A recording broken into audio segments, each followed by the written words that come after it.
Welcome to Total Spectrum Spotlight, an informative look and an insightful discussion of today's legislative issues and political trends.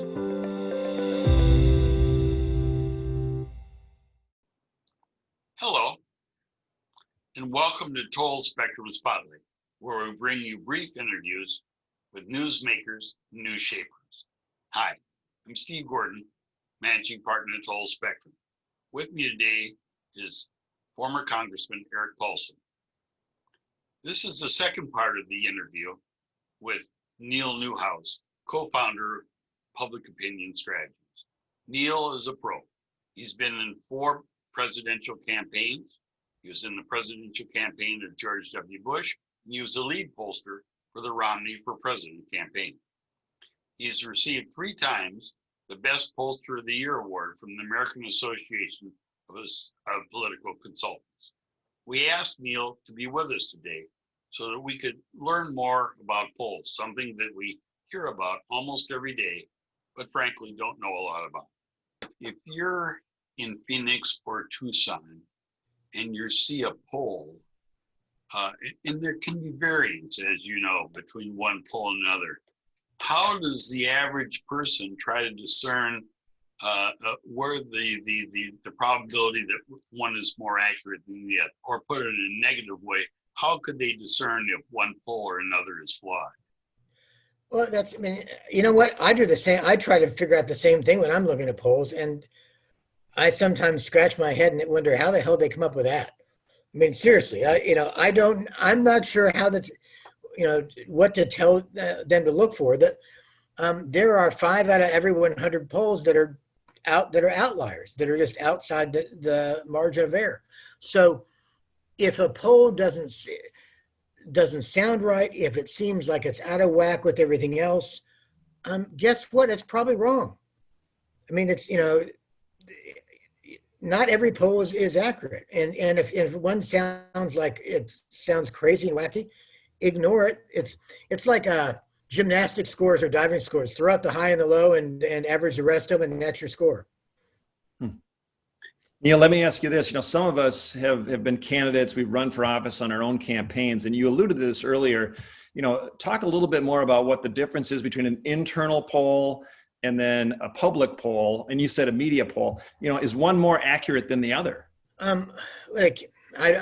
Whether it's more accurate or not, I'm not sure, but the internal poll in a campaign is designed to try to figure out what the heck's going on in the race. Am I winning or losing, and how do I catch up?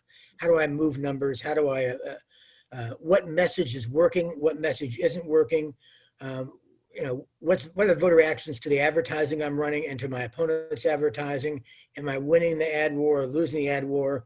And then what message do I go to next? That's what you do when you do an internal poll. It's not necessarily to say they're more accurate, but you're looking for specific things. What the media polls are trying to do, they're simply trying to figure out who's ahead and who's behind, and try to make news and get clicks or get people to pay attention to their broadcast. I kid around and say that there must be 14 people in the country that are undecided. Yet every once in a while, you see polls that show some degree of undecided. Are people really undecided, or do they just not want to participate in the poll and say they're undecided? Well, I think there are some undecided voters, but at this point in time in the campaign, with 3 weeks to go, you've got to say undecideds are pretty damn low. There may change their minds one or the other, but the truly undecided voter right now, after having been besieged by advertising and everything else in the campaign, they may be simply less likely to vote. I think it's more or less likely to vote, and they're kind of checked out rather than they refuse to tell you where they are on the issues. But what it comes down to is most campaigns come down to a turnout. It's not a persuasion campaign, it's a turnout campaign, just turning out that base. That's why you see President Trump kind of doubling down and tripling down on his base, because he's looking at it as a turnout operation. That may not be the right course of action this year, but that's the way they've decided they're going to go. Okay, Neil, so let me ask you this. You've been a veteran conducting polls for a long period of time. What else has changed over this history of polling, in terms of technology, the internet, you mentioned cell phones. How is that all impacting how you conduct polls these days? Okay, so Eric, I'm old. I've been doing this for a long time. When I was in college, I actually conducted a survey in my voting behavior course at Duke University, and I went door to door to conduct surveys. So things have changed a little bit since way back then. Nowadays, it's just hard getting people on the phone. I mean, half our surveys are being done by cell phone.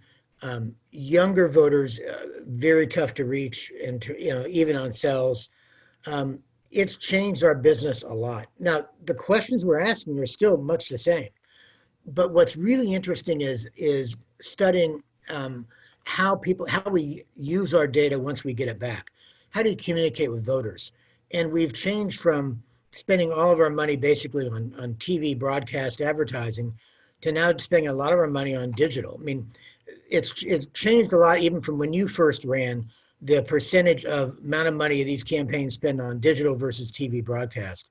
About when we asked voters how they get their information and what they watch, there's a huge divide of data between 18 to 44-year-olds and 45 plus, between those who watch broadcast and those who stream their Netflix or Hulu, whatever they might have.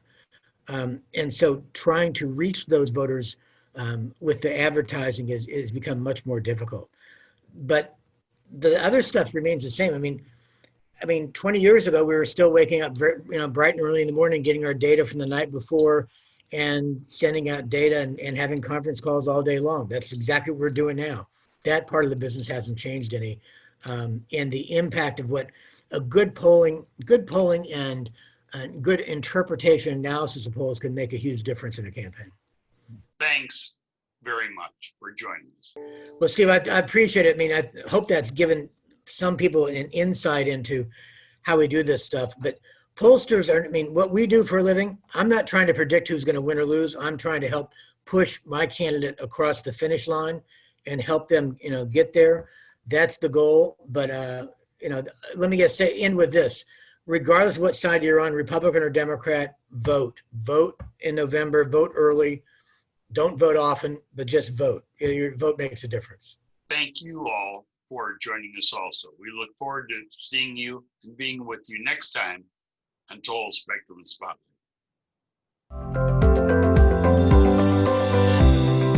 Thank you for watching Total Spectrum Spotlight.